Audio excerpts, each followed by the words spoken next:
Hello learners, आप सभी को प्यार भरा नमस्कार। ज्ञानस्थली क्लासेस में आपका बहुत बहुत स्वागत है। तो आज का हमारा टॉपिक बहुत ही इम्पॉर्टेंट और बहुत ही इंटरेस्टिंग होने वाला है। ये है national values in Indian constitution. हमारे भारतीय संविधान में नेशनल वैल्यूज़ कैसे एम्बेड किए गए हैं, कैसे इनको हमारे संविधान में गढ़ा गया है, इसके बारे में जानेंगे। ये आपके एजुकेशन सब्जेक्ट का यूनिट 1 का पार्ट डी के लास्ट पार्ट में ये आता है और ये बहुत इम्पॉर्टेंट है आप लोग के लिए और साथ ही साथ पेपर 1 के लिए भी इम्पॉर्टेंट है, क्योंकि कई बार आप देखते हो कि कॉन्स्टिट्यूशन से रिलेटेड क्वेश्चन आ जाता है। तो आपके लिए ये जानना बहुत ज़रूरी है। स्टार्ट करने से पहले अगर आपने ज्ञानस्थली के ऐप को अभी तक इंस्टॉल नहीं किया है तो आप प्ले स्टोर पे जाके इंस्टॉल कर सकते हैं। डिस्क्रिप्शन में लिंक है ऐप का, वहाँ से आप डाउनलोड कर सकते हैं और फ्री में मॉक टेस्ट दे सकते हैं। 18 जून का जो पेपर है उसके दोनों शिफ्ट यानी पेपर 1 के दोनों शिफ्ट 1 और शिफ्ट 2 ये दोनों ही अवेलेबल करा दिए गए हैं। 100 क्वेश्चंस हैं और अनलिमिटेड टाइम्स आप अटेम्प्ट करके और अपने तैयारी को और बेहतर बना सकते हैं। साथ ही साथ बहुत सारे मॉक टेस्ट और आने वाले हैं, तो जुड़ जाइए, डाउनलोड कर लीजिए और रेटिंग्स जरूर दीजिएगा प्ले स्टोर में। 5 स्टार रेटिंग आप देंगे तो हमको बहुत अच्छा लगेगा। बाकी हमारा बैच 999 में ये है। अगस्त सितंबर के लिए अगर आप जुड़ना चाहते हैं तो जुड़ जाइए और किसी भी जानकारी के लिए ये नंबर है, इस नंबर पे आप संपर्क करके और बैच के रिलेटेड जानकारी और क्या ऑफ़र चल रहा है, कितने में आपको ये बैच मिल जाएगा, ये आप इस नंबर से जानकारी ले सकते हैं। स्टार्ट करते हैं आज के हमारे इस लेक्चर को। National values in Indian constitution, let's get started. तो देखिए, भारतीय संविधान में बहुत सारे ऐसे नेशनल वैल्यूज़ एम्बेड किए गए हैं, इनको बहुत इम्पॉर्टेंट माना जाता है। अगर हम बात करें हमारे एजुकेशन सिस्टम के लिए भी, हमारे शिक्षा प्रणाली के लिए भी, भारतीय कॉन्स्टिट्यूशन में नेशनल वैल्यूज़ का रोल बहुत इम्पॉर्टेंट है। और socialism, secularism, justice, liberty, democracy, equality और फ्रीडम, ये सारे नेशनल वैल्यूज़ हैं जो कि हॉलिस्टिक डेवलपमेंट में हेल्प करते हैं अगर हम बात करें एजुकेशन की तो। और इसके साथ साथ ये इंक्लूसिव एजुकेशन सिस्टम, समग्र शिक्षा की जो बात हम कर रहे हैं, NEP 2020 में भी इसके बारे में बात किया गया है। इन सब को इंश्योर करने के लिए ये वैल्यूज़ बहुत इंपॉर्टेंट है। तो इनके बारे में एक एक करके जानते हैं। ज़्यादा बड़ा वीडियो नहीं होगा, आप बने रहिए वीडियो में और बिल्कुल इस वीडियो को लाइक शेयर सब्सक्राइब जरूर कर दीजिएगा। देखिए, सोशलिज़म है ना, सोशलिज़म में हमारे इंडियन कॉन्स्टिट्यूशन में ये प्रीएम्बल में मेंशन है। प्रीएम्बल के बारे में अगर आप नहीं जानते तो प्रीएम्बल जो कॉन्स्टिट्यूशन का पहला पेज होता है वो प्रीएम्बल है, जिसमें कि कॉन्स्टिट्यूशन का एक ओवरव्यू दिया गया है। हमारे संविधान का एक ओवरव्यू, एक शॉर्ट में पूरा संविधान आपको दिख जाएगा प्रीएम्बल में। और इसमें जो है इंडिया को कैसे डिस्क्राइब किया गया है, एक सोशलिस्ट रिपब्लिक, एक समाजवादी गणराज्य, ये बताया गया है ना। और ये कब ऐड हुआ था ये भी याद रखिएगा, 42nd, यहाँ पे लिखा नहीं है, 42nd अमेंडमेंट में इसको ऐड किया गया था। जो 42वां संशोधन हुआ था 1976 में, उसमें ही ये ऐड किया गया था सोशलिस्ट वर्ड। इसका एम है inequality in income, status and standard of life को मिटाना, है ना। किसी भी तरीके का सोशल इनइक्वालिटी ना रहे, सोसाइटी में इक्वालिटी रहे और इकोनॉमिक स्टेबिलिटी रहे। मतलब आप सोसाइटी को एक बराबर पर देखना चाहते हैं, आप किसी को ऊंचा किसी को नीचा नहीं देखना चाहते हैं सोसाइटी में, और चाहे वो आर्थिक तौर पे हो चाहे सामाजिक तौर पे हो, दोनों के लिए बात किया जा रहा है। आर्टिकल 38 भी डायरेक्ट करता है स्टेट को यानी गवर्नमेंट को कि वो प्रमोट करें वेलफेयर ऑफ पीपल यानी लोगों का वेलफेयर। इसके साथ साथ सोशल ऑर्डर को मेंटेन करना, सिक्योर करना, social economic political order maintain हो और जितने भी इंस्टीट्यूशन हैं ये इसी तरीके से काम करें, है ना। ये इसके बारे में जो है बात किया गया। अब हम बात करेंगे एजुकेशन की। तो एक समावेशी शिक्षा प्रणाली विकसित करना जहाँ पर हर वर्ग और समुदाय को समान अवसर मिले, है ना, इक्वल अपॉर्चुनिटी। अब देखिए, इंक्लूसिव एजुकेशन सिस्टम अगर आप बना रहे हो तो इससे क्या होगा, सारे सोसाइटी के सभी सेक्शंस, ठीक है, सभी सेक्शंस ऑफ सोसाइटी, चाहे उनका इकोनॉमिक स्टेटस कैसा भी हो, चाहे सोशल बैकग्राउंड कैसा भी हो, उनको इक्वल एक्सेस मिलेगा एजुकेशनल अपॉर्चुनिटीज़ का। स्कॉलरशिप प्रोवाइड कर सकते हैं, फाइनेंशियल एड्स प्रोवाइड कर सकते हैं, है ना। तो ऐसे स्कॉलरशिप और स्पेशल स्कीम्स चला के हम फाइनेंशियल एड दे सकते हैं, उनको हम मदद कर सकते हैं आर्थिक तौर पर। इसके साथ साथ पब्लिक एजुकेशन सिस्टम हम और मजबूत बनाएं, स्ट्रेंथन करें। पब्लिक एजुकेशन सिस्टम यानी गवर्नमेंट कॉलेजेस, गवर्नमेंट यूनिवर्सिटीज़ को बढ़ाएं, ताकि सबसे पहले तो शिक्षा की गुणवत्ता बेहतर होगी। इसके साथ साथ वो ज़्यादा लोगों तक पहुंचेगा, एक्सेसिबल होगा, क्योंकि वो कम प्राइसेस में अवेलेबल होता है तो अफोर्डेबल भी होगा। और प्राइवेट एजुकेशन और जो सोशियो इकोनॉमिक ग्रुप्स हैं, इनके बारे में आप जानते हो कि प्राइवेट एजुकेशन बहुत महंगा है और जो सोशियो इकोनॉमिकली जो वीकर ग्रुप्स हैं वो अफोर्ड नहीं कर पाते हैं। तो इसीलिए यहाँ पर बात किया जाता है more and more government institution should be developed and should be established. तो ये है सोशलिज्म की बात। आगे चलते हैं सेक्युलरिज्म, यानी कि एक धर्मनिरपेक्ष राज्य बना भारत, और इंडिया को यही डिक्लेयर किया गया कि इंडिया एक सेक्युलर स्टेट है ना। प्रीएम्बल के बारे में बात करें तो इंडिया को सेक्युलर नेशन जो है वो आर्टिकल 25 to 28 के थ्रू ही बताया गया, जहाँ पर freedom of religion and right to practice के बारे में बात किया गया। यानी आर्टिकल 25 से लेकर और 28 के बीच में इसके बारे में बात हुआ है। और आर्टिकल 30 क्या ग्रांट करता है कि जो भी माइनॉरिटीज़ हैं उनको अपना राइट है कि वो अपने एजुकेशनल इंस्टीट्यूशन खुद इस्टेब्लिश कर सकें और एडमिनिस्टर कर सकें, चला सकें, है ना। स्टेट का कोई रिलीजन नहीं है, देश में कोई भी एक रिलीजन को, कोई भी एक धर्म को बढ़ावा नहीं दिया जाएगा, सभी धर्मों को सम्मान दिया जाएगा, समान अवसर दिया जाएगा, है ना। और इसके साथ साथ एक ऐसा माहौल, एक ऐसा पर्यावरण, एक ऐसा इन्वायरमेंट बनाना जहाँ पर इक्वालिटी, इक्विटी, रिस्पेक्ट सभी रिलीजन्स के लिए रहे, ऐसे एजुकेशनल इंस्टीट्यूशन को तैयार करना ही लक्ष्य है। और ये कॉन्स्टिट्यूशन में बात किया गया है सेकुलरिज्म के बारे में, यानी धर्मनिरपेक्ष राज्य। सेकुलरिज्म को अगर हम देखें तो धार्मिक सहिष्णुता और आपसी सद्भाव के तौर पे भी देखा जाता है, जहाँ पर आप टॉलरेट करेंगे सभी रिलीजन के लोगों को, किसी भी तरीके से एक तरफ आपको झुकाव नहीं देना है, बल्कि एक बैलेंस्ड वे में चलना है। सभी रिलीजन्स के प्रति सेंसिटिव रहिए, किसी के प्रति गलत भावना मत रखिए, ना ही गलत बोलिए और ना ही गलत सुनिए।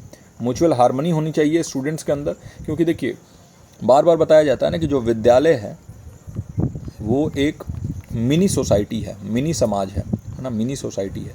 और उसमें समाज के अलग अलग तबके, अलग अलग धर्म, अलग अलग समुदाय के लोग, समुदाय के बच्चे आते हैं, तो एक दूसरे के साथ वो बहुत हार्मनी में रहें, बहुत पीस में रहें, बहुत ज़्यादा अच्छे तरीके से रहें। तो इसलिए बच्चों के साथ साथ जो उनके गार्जियन, उनके पेरेंट्स हैं, उनको भी इस चीज़ के बारे में ध्यान देना चाहिए। और किसी भी धर्म के खिलाफ, किसी भी समुदाय, किसी भी ग्रुप के खिलाफ आपको नहीं रहना चाहिए, सबको आपस में भाईचारे से रहना चाहिए। जस्टिस के बारे में बात करें, यानी न्याय के बारे में, तो भारतीय संविधान में जस्टिस को सोशल, इकोनॉमिक और पॉलिटिकल जस्टिस के बारे में बात किया गया है, उसी के तौर पे देखा गया है ना। और देखिए आर्टिकल 14 से 18 के बीच में, है ना, आर्टिकल 14 to 18 ये गारंटी करता है कि भाई सबको समान अवसर मिलेगा, राइट टू इक्वलिटी है। और यहाँ पर right to equality before law and equal protection of the law के बारे में बात किया गया है। फिर आर्टिकल 21A प्रोवाइड करता है फ्री एंड कंपलसरी एजुकेशन, जो भी 6 से और 14 साल के बच्चे हैं उनके लिए। तो ये सारे जो हैं वो एक तरीके से जस्टिस, जो हम न्याय संगत तरीके से अपने देश को बढ़ाना चाहते हैं, उसके बारे में बात करता है। ये प्रिंसिपल प्रमोट करता है क्या, फेयरनेस, यानी कि निष्पक्षता हो और समता हो, इक्विटी हो सोसाइटी में, समाज में। अगर हम एजुकेशन में बात करें तो डिस्क्रिमिनेशन को हम एलिमिनेट कर पाएँ, जो सोशल डिस्क्रिमिनेशन, जो सामाजिक भेदभाव है उसको ख़त्म कर पाएँ। और इसके लिए अलग अलग पॉलिसीज़ और प्रैक्टिसेस बनाए जाने चाहिए, ताकि किसी भी तरीके का जो भेदभाव है, चाहे वो कास्ट के बेसिस पे हो, क्रीड के बेसिस पे हो, जेंडर के बेसिस पे हो, या सोशियो इकोनॉमिक स्टेटस के बेसिस पे हो, वो ना हो। फिर इक्वल एजुकेशनल अपॉर्चुनिटीज़, यानी कि शैक्षिक अवसर, जो पढ़ाई के अवसर हैं वो सबको समान मिलना चाहिए, सभी वर्गों, सभी जातियों को समान रूप से लाभ पहुँचे। इक्विटेबल रिसोर्स एलोकेशन हो, यानी कि सबको इक्विटेबल एलोकेशन एजुकेशनल रिसोर्सेज के हों, सबको मौका मिले, अपॉर्चुनिटी मिले, हर रीजन, हर कम्युनिटी के लोगों को मौका मिले, ताकि अंडर प्रिविलेज्ड और मार्जिनलाइज्ड सेक्शन जो है, जो हाशिए पर रहने वाला जो समाज है, उसको भी फ़ायदा पहुंच सके। फिर लीगल लिटरेसी, यानी देखिए करिकुलम में बच्चों को लीगल लिटरेसी के बारे में भी पढ़ाना चाहिए। लीगल लिटरेसी का मतलब क्या हो गया कि लीगली उनके क्या क्या अधिकार हैं उसके बारे में बताना चाहिए। अपने राइट्स को बच्चे समझें ताकि उनका शोषण ना हो, अपने ड्यूटीज़ को समझें। और इससे क्या होगा, एक जस्टिस और फेयरनेस का जो सेंस है वो एक यंग एज से डेवलप होने लगेगा, है ना। बहुत ही एक कम एज से ही ये सारी चीज़ें डेवलप होंगी। तो ये रहा जस्टिस का बात। अब चौथा, लिबर्टी। तो भारतीय संविधान में फंडामेंटल राइट्स, जहाँ पर liberty of thought, liberty of expression, belief, faith and worship है, तो वहाँ पर मौलिक अधिकारों में ये चीज़ दिया गया है, विचार, अभिव्यक्ति, विश्वास और पूजा की स्वतंत्रता। आप अपने फेथ के हिसाब से, अपने बिलीफ के हिसाब से, कि जिसका भी आप पूजा करना चाहें, जिसकी भी आप आराधना करना चाहें, चाहे आप एथिस्ट रहें, किसी को भी ना माने, किसी की पूजा ना करें, अपने थॉट, अपनी अभिव्यक्ति, अपने हिसाब, अपने विचार, सारी चीज़ें अपने हिसाब से आप करें। तो इसका पूरा स्वतंत्रता जो है, इसकी पूरी स्वतंत्रता मिली है आपको इंडियन कॉन्स्टिट्यूशन में। फिर देखिए किस में बात हुआ ये, तो देखिए आर्टिकल 19 to 22, 19 से और 22 के बीच में इसके बारे में बात किया गया है, जहाँ पर प्रियम्बल में ये बात किया गया है कि liberty of thought, expression, belief, faith and worship, ये प्रियम्बल में बात किया गया है। वहीं आर्टिकल 19 से 22 में बात किया गया है फ्रीडम ऑफ स्पीच के बारे में, एक्सप्रेशन के बारे में, असेंबली, एसोसिएशन, मूवमेंट, रेजिडेंस और प्रोफेशन के बारे में। फिर अगर हम बात करें एजुकेशन में, तो देखिए स्टूडेंट्स को फ्रीडम देना ताकि वो एक इंडिपेंडेंट थिंकिंग, एक बिल्कुल ही अलग, बिल्कुल ही स्वतंत्र अपना सोच डेवलप कर पाएँ, अपने आप को एक्सप्रेस कर पाएँ, अपने आइडियाज़ को एक्सप्रेस कर पाएँ, व्यक्त कर पाएँ, और किसी के दबाव में आके वो चीज़ ना करें। और ना ही हमको उनको जो है कंडीशन करना चाहिए। उनको एक तरीके से आप कंडीशन कर दोगे तो फिर विविधता ख़त्म हो जाएगी, है ना। तो वो विविधता बरकरार रहनी चाहिए, क्योंकि समाज में सभी तरीके के लोगों की ज़रूरत है। क्रिटिकल थिंकिंग यानी कि आलोचनात्मक सोच को बढ़ावा देना, नवाचार, इनोवेशन को बढ़ावा देना, ताकि बेहतर हो सके हमारा आने वाला कल। तो फ्रीडम ऑफ एक्सप्रेशन में बात किया गया कि एक ऐसा एकेडमिक इन्वायरमेंट हम बनाएं जहाँ पर जो स्टूडेंट्स हैं, जो एजुकेटर्स हैं, वो अपने आइडियाज़ को, अपने ओपिनियन को फ्रीली, बिना किसी डर के, बिना किसी सेंसरशिप और रेट्रीब्यूशन के डर के अपने आप को व्यक्त कर सकें। क्रिटिकल थिंकिंग के बारे में हम ये कह सकते हैं कि एक ऐसा थिंकिंग डेवलप करना जहाँ पर इंडिपेंडेंट इंक्वायरी के बारे में बात किया जाए। स्टूडेंट्स जो हैं उनको अलाउ किया जाए कि अपने अलग अलग नज़रिए रख सकें, अपने ओपिनियन रख सकें। एकेडमिक फ्रीडम में आप उनको इंश्योर करिए कि जो भी एजुकेटर्स हैं वो पढ़ाएं टॉपिक्स को इस तरीके से कि जिसमें इंटरफेरेंस ना रहे, किसी भी तरीके का आपको जो है किसी भी तरीके की एक सोच को बढ़ावा नहीं देना है, बल्कि एक इंटेलेक्चुअल क्यूरियोसिटी डेवलप करना है, एक नवाचार, एक इनोवेशन को डेवलप करना है। डेमोक्रेसी बहुत इंपॉर्टेंट है, यानी कि संविधान। तो देखिए भारतीय संविधान में एक डेमोक्रेटिक रिपब्लिक बताया गया है इंडिया को, यानी कि भारत को एक लोकतांत्रिक गणराज्य बात किया गया है इसके बारे में, जहाँ पर अल्टीमेट पावर कहाँ पे है, लोगों के बारे में। देखिए जितनी वैल्यू आपके वोट की है, उतनी ही वैल्यू किसी एक मिलेनियर बिलेनियर के भी वोट की है। तो आपको उतना ही अधिकार है अपने नेता को चुनने का जितना किसी बिलेनियर को है। उनके पास पैसे ज़्यादा हो सकते हैं, लेकिन अधिकार उतना ही है, वो भी एक ही वोट डाल सकते हैं, आप भी एक ही वोट डाल सकते हो।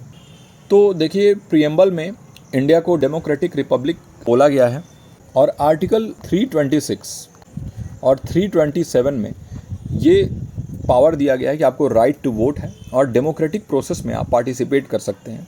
यानी जो भी संवैधानिक प्रक्रिया है, जैसे अपने नेता को चुनने की प्रक्रिया है, इसमें आप पार्टिसिपेट कर सकते हैं। फंडामेंटल ड्यूटीज़ हैं आपकी। Directive principle of state policy जो है ना, उसमें दिया गया है, जहाँ पर एम्फेसिस किया जाता है, जोर डाला जाता है कि इंपॉर्टेंस है डेमोक्रेटिक प्रिंसिपल्स के उनको।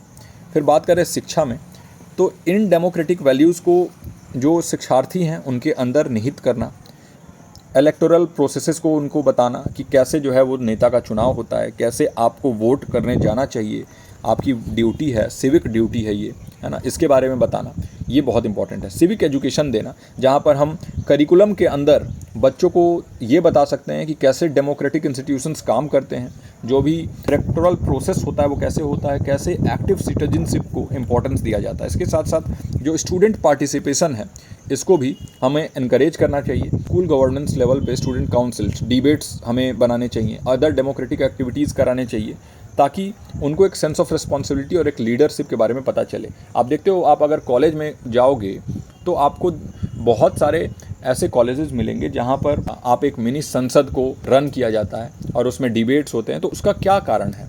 वो यही है कि इन वैल्यूज़ को आपके अंदर निहित किया जाए, ताकि आप भी ये सारे प्रोसेसेस समझ सको। फिर स्टूडेंट पार्टिसिपेशन के साथ साथ राइट्स और ड्यूटीज़ को समझना, स्टूडेंट्स को बताना उनके राइट के बारे में, उनके ड्यूटीज़ के बारे में, एज सिटीज़न उनकी क्या ड्यूटी है। फिर टॉलरेंस, कोऑपरेशन और रिस्पेक्ट अलग अलग ओपिनियन अगर आ रहे हैं तो इन सभी के प्रति आप सहिष्णु होने चाहिए। आपको जो है रिस्पेक्ट करना चाहिए सभी तरीके के विचारों को, ये सिखाना बहुत ज़रूरी है। डेमोक्रेसी तभी चलता है, भारतीय संविधान में ये सारी चीज़ें मेंशन हैं। फिर हम बात करते हैं समानता की, इक्वालिटी की। तो जहाँ पर भी बात समानता की आए तो राइट टू इक्वालिटी दिया गया है, आपको एक राइट दिया गया है, एक अधिकार दिया गया है, समानता का अधिकार, वो सभी नागरिकों को है, ताकि उनको समान अवसर और कानून के समक्ष समानता सुनिश्चित हो जाए। उनके लिए लॉ के बिफोर वो उनकी क्वालिटी जो है वो रहे, यानी किसी को भी लॉ के नज़र में आगे या पीछे, ऊपर या नीचे नहीं समझा जाएगा, सब बराबर है। आर्टिकल 14 से 18 के बीच में बात किया गया है इक्वालिटी के बारे में, equality before law and prohibit discrimination on various grounds, अलग अलग ग्राउंड्स पे। आर्टिकल 21A बात करता है राइट टू एजुकेशन, और आर्टिकल 15 और 16 बात करता है इक्वल अपॉर्चुनिटीज़ एजुकेशनल इंस्टीट्यूशन में और एम्प्लॉयमेंट में। एजुकेशन में बात करें तो देखिए, इक्वल अपॉर्चुनिटीज़ सबको देना, सभी स्टूडेंट्स को देना, उनके कोई भी कास्ट हो, कोई भी रिलीजन, जेंडर, इकोनॉमिक बैकग्राउंड, यानी जाति, धर्म, लिंग या आर्थिक पृष्ठभूमि की परवाह किए बिना सभी छात्रों को समान अवसर प्रदान करना ही हमारे इंडियन कॉन्स्टिट्यूशन में इक्वालिटी का मतलब है, समानता का मतलब है। जहाँ पर आप बैकवर्ड स्टूडेंट्स हैं या फिर मार्जिनलाइज स्टूडेंट्स हैं, उनको रिजर्वेशन मिलता है, स्कॉलरशिप मिलता है, अफर्मेटिव एक्शन होते हैं, फिर किसी भी तरीके का डिस्क्रिमिनेशन ना हो, नॉन डिस्क्रिमिनेटरी प्रैक्टिसेस हों। जैसे आप एजुकेशनल इंस्टीट्यूशंस के अंदर एक सेफ़ और इंक्लूसिव इन्वायरमेंट बना सके सभी स्टूडेंट्स के लिए, ताकि सभी लोग वेलकम रहें, किसी को भी वहाँ पर ऐसा ना लगे कि हमें स्कूल में हमारे साथ भेदभाव किया जाता है। फिर जेंडर इक्वालिटी इंपॉर्टेंट है, सभी जेंडर को, है ना, समान अवसर मिले। तो ऐसे करिकुलम बनाएं, ऐसे एजुकेशनल सिस्टम बनाएं जहाँ पर इक्वालिटी हो, इक्वल अपॉर्चुनिटी हो, सभी जेंडर को समान अवसर मिले, जेंडर स्टीरियोटाइप ना हो, और जो गर्ल्स हैं उनको हम एनकरेज करें कि सभी एरियाज़ में वो पार्टिसिपेट करें, और वो भी जो बॉयज़ हैं उनके बराबर आ सकें। तो ये बहुत इंपॉर्टेंट है, इसीलिए बात किया जाता है इक्वालिटी का। फिर जो हमारा 7वां और आखिरी पॉइंट जो हम पढ़ने वाले हैं वो है फ्रीडम, यानी स्वतंत्रता। तो स्वतंत्रता को हम देखते हैं। भारतीय संविधान में आर्टिकल 19 से 22, 19 to 22 बात करता है, गारंटी देता है अलग अलग फ्रीडम्स, जैसे freedom of speech, freedom of expression, freedom of assembly and freedom of association, freedom of movement and freedom of profession के बारे में। आर्टिकल 21 गारंटी देता है protection of life and personal liberty, आपके जान की सुरक्षा को प्रोटेक्ट करना, ये गारंटी है आर्टिकल 21 के तहत। अगर आप कुछ भी कर रहे हो, जैसे फ्रीडम ऑफ स्पीच है, आपको एक्सप्रेशन, असेंबली, एसोसिएशन, मूवमेंट और प्रोफेशन है, तो आप अगर ये सारी चीज़ें कर रहे हो और अगर आपको कोई रोक रहा है तो आप जा सकते हो कानून के पास। एजुकेशन में अगर देखें, देखिए सभी पहले तो ये इंडियन कॉन्स्टिट्यूशन में सभी सिटीजन्स को लिबर्टी टू लिव है, कि अपना जीवन यापन कर सकें, जीवन जी सकें, उनका लिबर्टी है। अपने प्रोफेशन को अपने हिसाब से चुन सकें, अपने पेशा को खुद चुन सकें, अपने विचारों को स्वतंत्र रूप से व्यक्त कर सकें, फ्रीडम के थ्रू एक्सप्रेस कर सकें अपने थॉट्स को। तो ये बहुत इंपॉर्टेंट है और ये सारी चीज़ें दी गई हैं हमारे भारतीय संविधान में। शिक्षा के क्षेत्र में अगर बात करें तो देखिए, एकेडमिक फ्रीडम, शैक्षणिक स्वतंत्रता को सुनिश्चित करना, ताकि छात्र अपनी इंटरेस्ट और टैलेंट के बेसिस पे एजुकेशन को आगे बढ़ाए, अपने शिक्षा को प्राप्त कर सकें। फिर इनोवेटिव और क्रिएटिव एजुकेशनल एक्टिविटीज़, यानी रचनात्मक शैक्षणिक गतिविधियों को प्रोत्साहित करना, और नवीन यानी कि जो इनोवेटिव तरीके हैं, ऐसे एक्टिविटीज़ को इनकरेज करना ही फ्रीडम का मतलब है। अगर हम एजुकेशन में देखें तो देखिए, जैसे अभी हमारे NEP 2020 में मेंशन है कि आप अपने हिसाब से सब्जेक्ट्स का चुनाव कर सकते हैं। तो NEP 2020 के तहत आपको ये सुविधा दी जा रही है कि आप अलग अलग डिसिप्लिन्स को एक साथ पढ़ सकें, तो वो भी एक फ्रीडम ही है। आपको चॉइस ऑफ सब्जेक्ट का फ्रीडम मिल रहा है, आप मल्टी डिसिप्लिनरी अप्रोच के थ्रू अलग अलग सब्जेक्ट्स की चॉइस कर सकते हैं। तो सभी स्टूडेंट्स को ये फ्रीडम है कि अपने सब्जेक्ट का, अपने कोर्सेज़ का चुनाव कर सकें अपने इंटरेस्ट और एप्टीट्यूड के हिसाब से, ताकि पर्सनलाइज्ड लर्निंग को प्रमोट किया जा सके, क्रिएटिव एक्सप्रेशन को बढ़ावा मिले। इसके लिए आर्ट्स, स्पोर्ट्स और एक्स्ट्रा करिकुलर एक्टिविटीज़ को भी ध्यान में रख के सारा करिकुलम रेडी किया जाता है, ताकि जो भी स्टूडेंट्स को स्पोर्ट्स में इंटरेस्ट है वो अपने अपॉर्चुनिटीज़ के हिसाब से इन सारी चीज़ों को एक्सप्लोर कर सके। फिर सेफ़ लर्निंग इन्वायरमेंट, यानी कि बहुत ही सेफ़ और सपोर्टिव सीखने का जो पूरा पर्यावरण हो वो अवेलेबल हो, ताकि जो स्टूडेंट्स हैं वो खुद को एक्सप्रेस कर पाएँ फ्रीली और एजुकेशनल गोल्स को परसू कर पाएँ बिना किसी डर के, बिना किसी भेदभाव के। तो ये फ्रीडम का मतलब है हमारे संविधान में। तो इस तरीके से हमने ये सारे ही वैल्यूज़ देखे जो हमारे नेशनल वैल्यूज़ हैं, हमारे इंडियन कॉन्स्टिट्यूशन, हमारे भारतीय संविधान में ये सारे वैल्यूज़ निहित हैं, और इन सभी के बारे में आपको भी जानना चाहिए। इसलिए आज का ये लेक्चर बहुत इंपॉर्टेंट है आप लोगों के लिए, ये नेशनल वैल्यूज़ हमारे भारतीय संविधान में बिल्कुल निहित हैं और ये राष्ट्रीय मूल्य न केवल समाज के समग्र विकास के लिए महत्वपूर्ण है बल्कि शिक्षा क्षेत्र पर भी महत्वपूर्ण प्रभाव डालते हैं। ये वैल्यूज़ जो है स्टूडेंट्स को इंस्पायर करते हैं कि वो एक बेहतर सिटीजन बन सकें और उनको ये पावर देते हैं कि वो सोशली, इकोनॉमिकली और पॉलिटिकली बेटर बन सकें। इसके साथ साथ ये हमारे जैसे एजुकेटर्स की ये रिस्पॉन्सिबिलिटी भी है, हमारी जिम्मेदारी भी है कि हम इन वैल्यूज़ को एजुकेशन सिस्टम में ला सकें और पॉलिसी मेकर्स यानी जो भी हमारे संसद में बैठे हुए जितने भी मेंबर्स हैं उनकी भी ये जिम्मेदारी है कि वो इन वैल्यूज़ को इंटीग्रेट कर सकें एजुकेशन सिस्टम में ऐसे पॉलिसीज़ लाके और प्रॉपर अंडरस्टैंडिंग जो है वो क्रिएट कर सकें। जो शिक्षार्थी हैं उनके भीतर इन सारी चीज़ों के बारे में अच्छे से बहुत ही विस्तृत जानकारी उपलब्ध हो और वो इन्फॉर्म्ड हो इन सभी चीज़ों के बारे में। तो जो नेशनल वैल्यूज़ हैं भारतीय संविधान के, ये फाउंडेशन की तरह काम करते हैं डेवलपमेंट के लिए, है ना।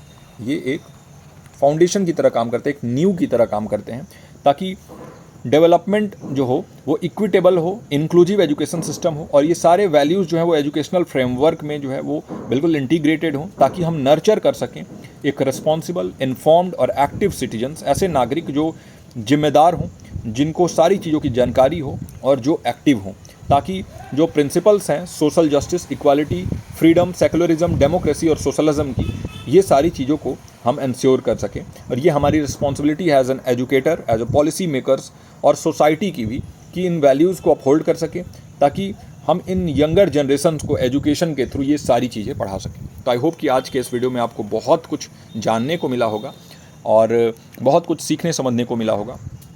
मेरे ये लेक्चर्स कैसे लग रहे हैं ज़रूर अपने टिप्पणियों के थ्रू, कमेंट्स के थ्रू बताइए। और हमारे बैच को अभी तक आपने ज्वाइन नहीं किया है तो ज्वाइन करिए, बहुत ही मज़ेदार बैच होने वाला है और आपको बहुत कुछ सीखने को मिलेगा। और आपके एग्ज़ाम को क्लियर करने में जो सबसे ज़्यादा महत्वपूर्ण चीज़ है वो है मॉक टेस्ट। तो हमारे ऐप को ज़रूर डाउनलोड करिए, वहाँ पर फ्रीली मॉक टेस्ट आप दे सकते हैं। प्ले स्टोर से आप डाउनलोड कर सकते हैं या फिर डिस्क्रिप्शन में नीचे लिंक दिया हुआ है, वहाँ से भी आप डाउनलोड कर सकते हैं। इस वीडियो में यहीं तक, मैं मिलता हूँ आपसे अगले किसी वीडियो में। टिल देन आप अपना और अपनों का ख्याल रखिए। नमस्कार।